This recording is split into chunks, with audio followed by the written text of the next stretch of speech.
I really don't know where to start or how it all began, but I must have been about 23, 24 when my life just started spiraling out of control. I was dating this older guy, Floyd, at the time, and he was about 60, but I didn't care. I like dating older men.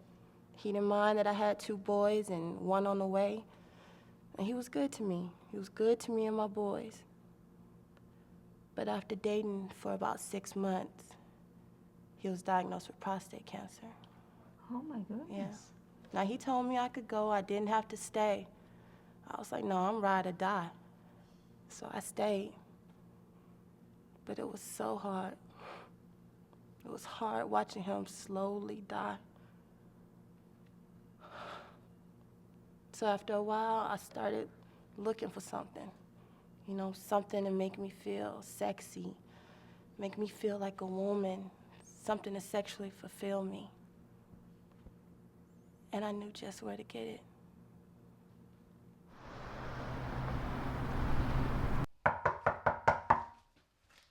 Who that? It's me, Lynda. What the fuck you doing back here so soon? I need something. Shit. I go out of business if your ass ever get cleaned up. Hold on, I got you.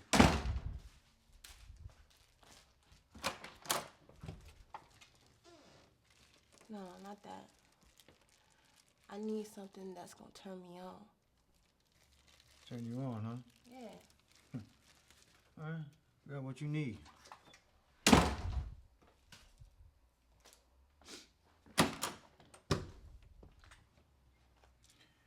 This shit right here is the next level. This will turn you on. Is that what I think it is? Oh, hell yeah.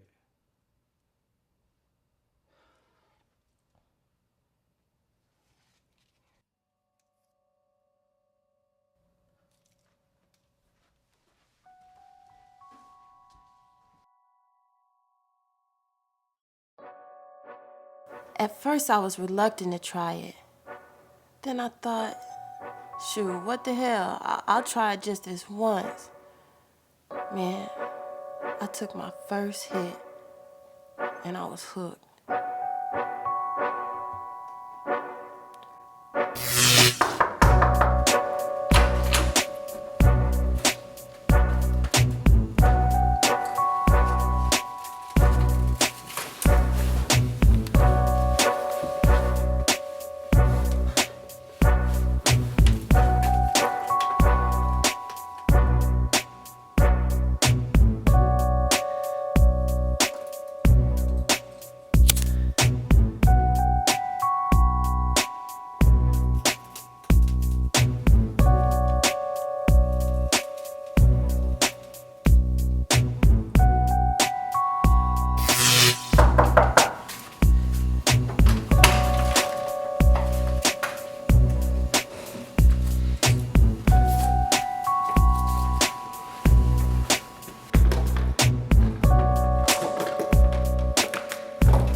By the time I reached my 3rd trimester, I was a full-fledged addict.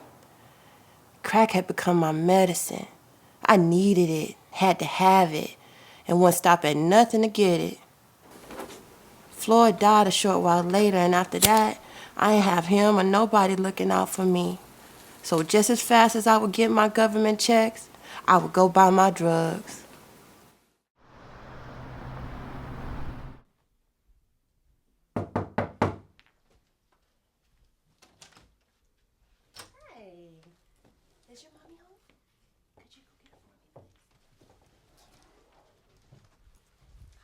Mama. What, boy, what? The Pope here, Mama. The Pope here. What the hell y'all want?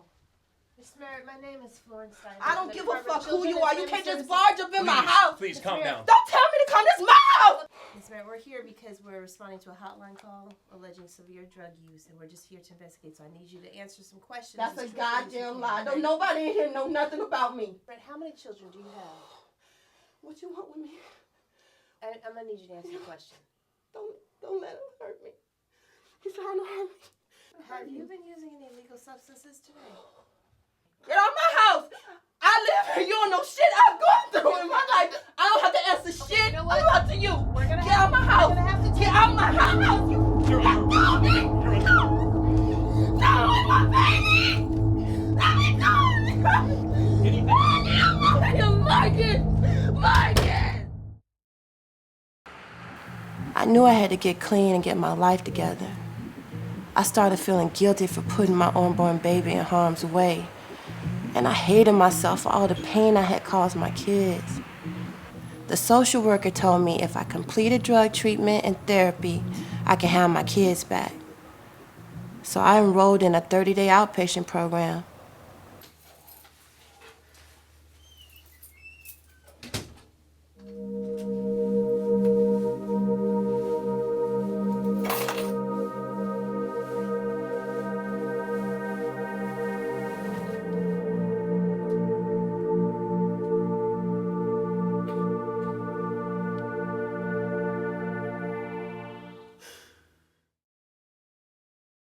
I had a talk with God.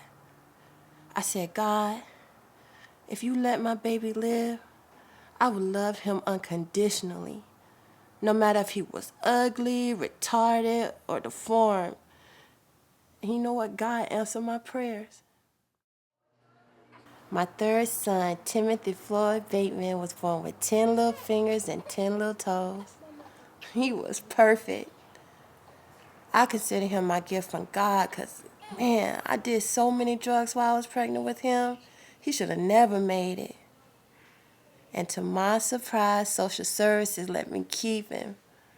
All I had to do now was stay sober so I could get my other two back.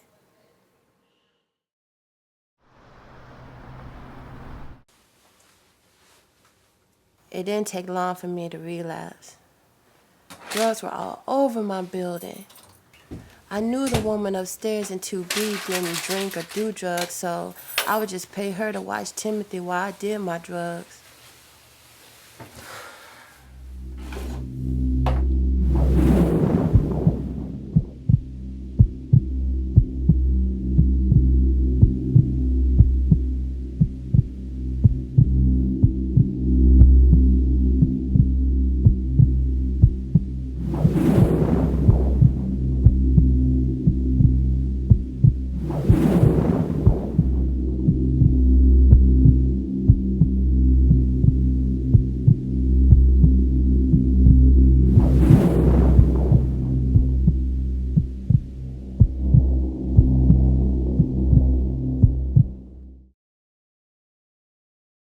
Soon I had lost everything, and I had no place to go. I didn't have no family, I didn't have no friends, I didn't have nobody to turn to. It was just me and my precious baby Timothy. Sir, you got $1? Yeah. Thank you. You know, there's a shelter not too far from here, on Lake Street. We went there already and they said all the beds were full. They have to take you. You got a baby. Do you have any friends or family I could drop you off to? I really hate seeing you this way, sister. Listen, you can stay with me, just for tonight. And we'll figure something out tomorrow. I live 3 blocks away. Oh no, man. I don't even know you. So what you gonna do? Now, he could catch pneumonia sleeping out here at night. Just promise me you won't hurt us.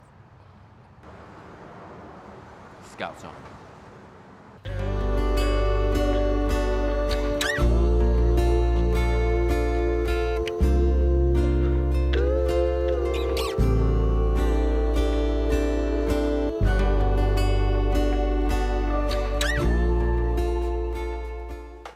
small, but it's home.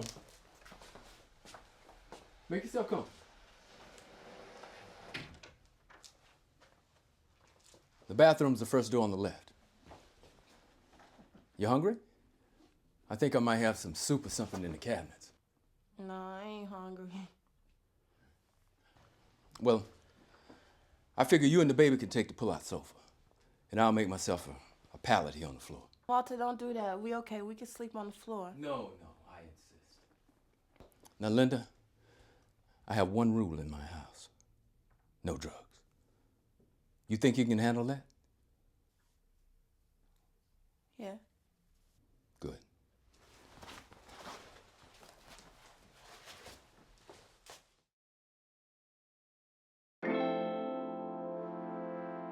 Wow. Am I in the right apartment? Stop it. Come on in. Dinner's ready. Put the bed down. And you got the big chicken. Work with me, girl.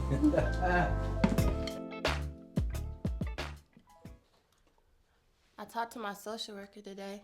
Mm-hmm. She said that she enrolled me into this inpatient program. Oh. But there won't be no bed available until 2 weeks. So I was thinking maybe you let me and the baby stay here, and then I'll clean up and I'll cook. You won't have to do nothing. Just 2 weeks. I already got a maid. Shit, you need to fire her ass then. Please, Walter. It's just 2 weeks. 2 weeks, huh? Mm-hmm. All right. Yeah? Yeah. Okay.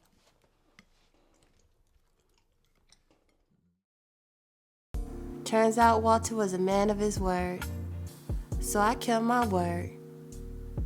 But on my last night there, I wanted to repay him for being so nice to me. Hey. You don't have to do this. I want to. Well, since you insist.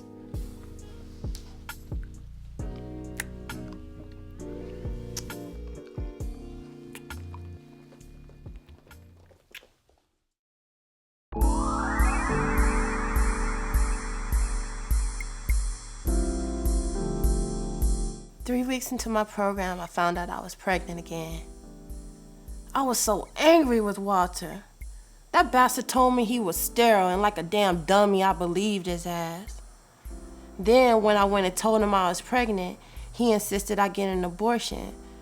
Said having a baby with a crackhead wasn't in his plans. I didn't even believe in abortion, so I never even considered it. All I had was God by my side. And somehow, that was enough. After a long road of addiction, I finally got clean and got all my boys back. Timothy grew up to be such a fine young man. He reminded me so much of me. Marcus was the athletic one, James was the smart one, and Nehemiah was the girl crazy one. But we grew close as a family. They were becoming men now, and I was so proud of them. I'm waiting for you. Come on, man. Take that. Seems like just when I start to get on the right path, something knocks me back down. I can remember it like it was yesterday. No matter how hard I try to forget it, it just keeps playing over and over in my mind like a broken record. Yeah, take that. And that's all you got? Yeah, boy, you going down. That's when I come in. For 1, 2. There you go. You left your ribs open. Left your ribs open. Man. Yeah, boy, it's going down. Hey, yo, Tim. Hey, yo, handle my lightweight. Man, where you at? I don't know, probably still in the bathroom. Damn, even Vaseline in the break, boy! You going up, right?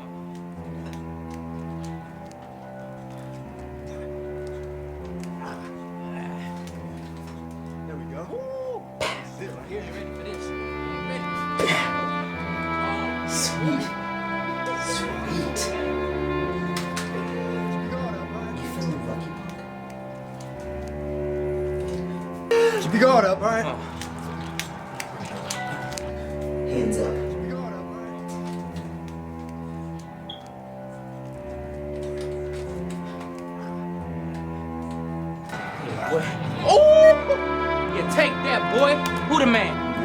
you want. Man, you always talking that mess when you dead. Oh.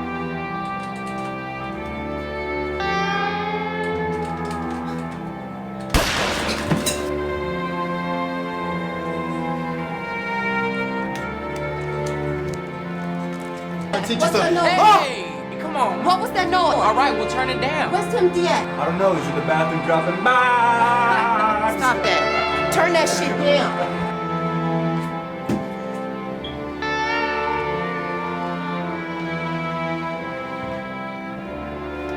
Did you hear that?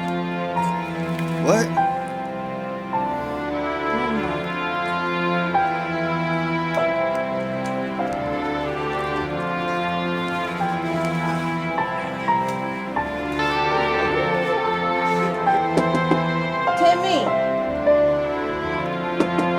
Timothy, baby, open the door. He in there? What?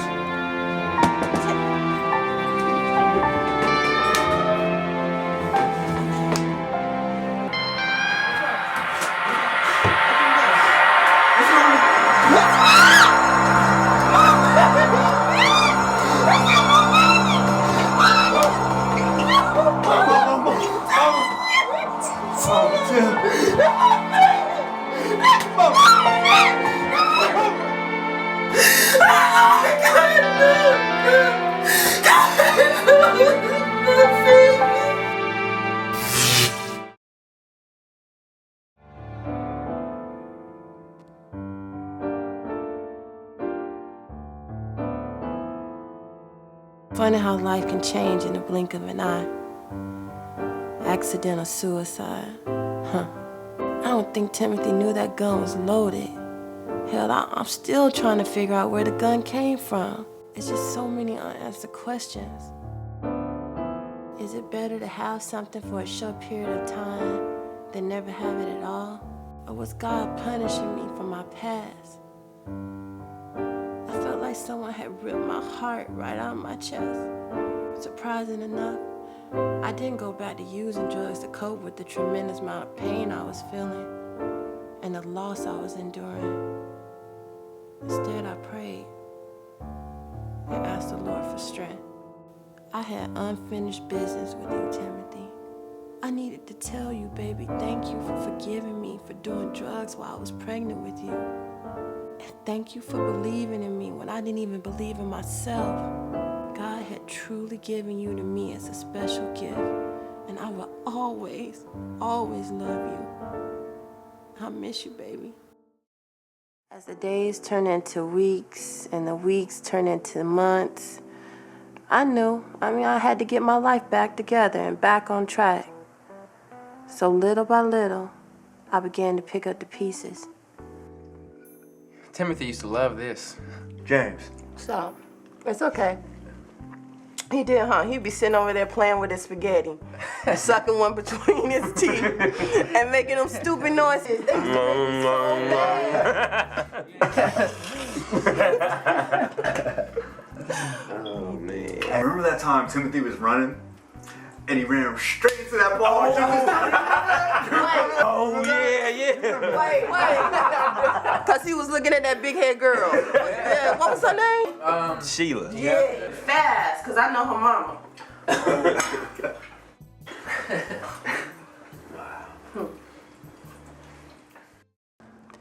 That night, I had a dream about Timothy. It was like I woke up like I was possessed. And I could hear him saying to me, Mama, promise me you'll go on. And I said, I promise you, son. I promise you.